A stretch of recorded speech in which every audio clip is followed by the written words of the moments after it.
সদকাতুল ফিতর আমরা কয়টি জিনিস দ্বারা আদায় করব? সদকাতুল ফিতর আমরা কয়টি জিনিস দ্বারা আদায় করব? হাদিসের ভিতরে সুস্পষ্ট ভাবে 5টি বিষয় পাওয়া যায়, 5টা জিনিস পাওয়া যায়, 5টা খাদ্যের কথা পাওয়া যায়। তার ভিতরে 1 নম্বর হলো গম বা আটা। কি? গম বা আটা। 2 নম্বর জব। 2 নম্বর কি? জব। 3 নম্বর খেজুর। 4 নম্বর কিশমিশ। 5 নম্বর পনির। এখন এগুলোর বিস্তারিত বলার আমার সময় নাই। তাহলে গম বা আটা এটা কতটুকু দিতে হবে? আধা সা, নিসফে সা। মানে সা এটা একটা পাত্রের নাম। আল্লাহ রাসূল সাল্লাল্লাহু আলাইহি সাল্লাম এবং সাহাবা একরামদের জামানায় এই পরিমাপটা ছিল, এই সায়ের পরিমাপটা ছিল। আর এখনকার সময় আমাদের দাড়িপাল্লা চলছিল ওই ওজনের তারাজু বাটখারা, এখন এটাও উঠে গেছে। এখন আমাদের মাঝে মেশিন চলে এসেছে। কথা বলে ঠিক?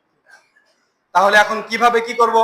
ওই সা তো আর আমাদের মাঝে নাই, এখন আমাদের মাঝে দাড়িপাল্লা, ওই তারাজু বাটখারা গ্রামের ভাষায়, বা ওই মেশিন আছে।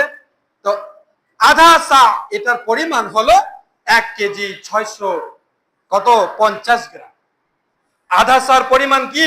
1 কেজি 650 গ্রাম গম আপনাকে কি করতে হবে? ফিতরা দিতে হবে। আরো আলোচনা আছে, একটু বলছি। এখন একবারে শেষ করে দিই। এখন বর্তমানে ভালো গমের দাম বা আটার দাম 65 টাকা আসতেছে। 65 টাকা কেজির দরে এখন সর্বনিম্ন ফিতরা আসতেছে 110 টাকা। কত? 110 টাকা। একে শেষ করছি। জব। 2 নম্বর জব। এটা 1 সা দিতে হবে। তাহলে গমের ক্ষেত্রে বা আটার ক্ষেত্রে গমের আধা সা, আর বাকি যে 4টা জব আর খেজুর আর কিশমিশ আর পনির আছে এটি 1 সা করে দিতে হবে। একবারে শেষ করে দিচ্ছি। 1 সা মানে আপনার 3 কেজি 300 গ্রাম। কেজির ওজনে 3 কেজি 300 গ্রাম। এখন জব মোটামুটি 180 টাকা কেজি দরে আপনার 1 কেজি না 3 কেজি 300 গ্রামের দাম আসছে 515 টাকা। আপনি চাইলে এই 515 টাকা এই জব দিয়েও ফিতরা আদায় করতে পারবেন আপনার সামর্থ্য অনুযায়ী। 3 নম্বর খেজুর। এটাও 1 সা, 3 কেজি 300 গ্রাম।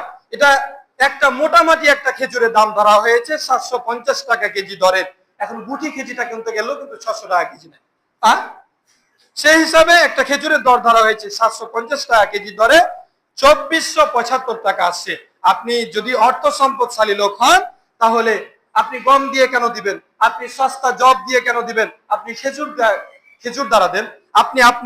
আপনি বের করেন, আপনি সদকাতুল ফিতর আপনি খেজুরের দরে বের করেন 2475 টাকা। এরপর আসেন কিশমিশ 1 সা, এটাও 3 কেজি 300 গ্রাম, এটা 800 টাকা কেজির দরে 2640 টাকা আছে।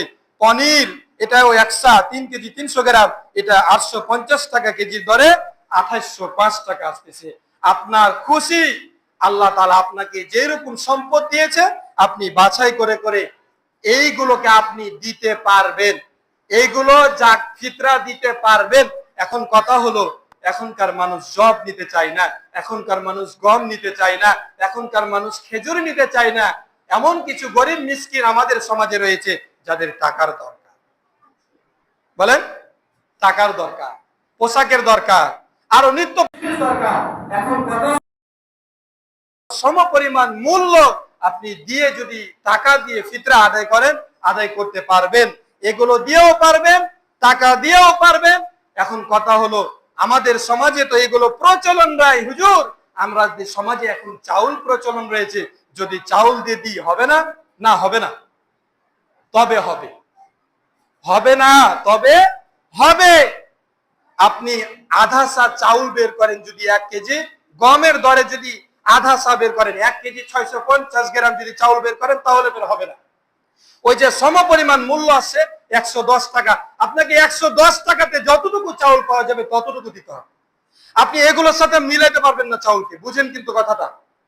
আপনি যদি গম আধা সা দিতে হবে, 1 কেজি 650 গ্রাম দিতে হবে। এখন যদি আপনি 1 কেজি 650 গ্রাম চাউল দেন তাহলে হবে না।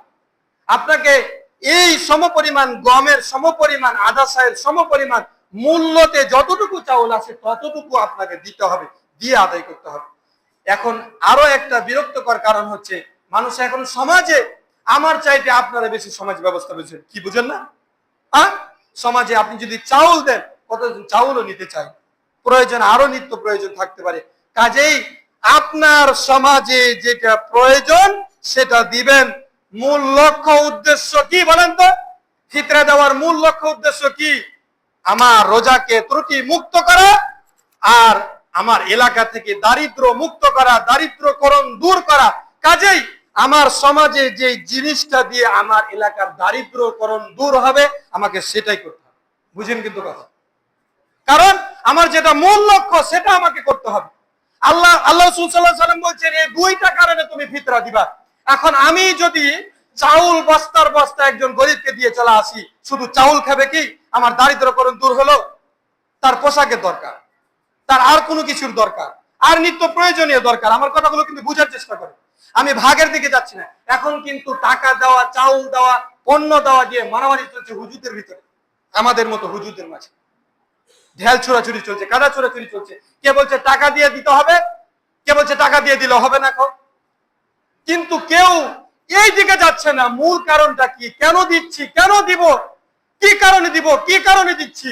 কারণটাই তো হচ্ছে দারিদ্রকরণ দূর করা, সমাজ আমাদের রোজাগুলোকে ত্রুটি মুক্ত করা।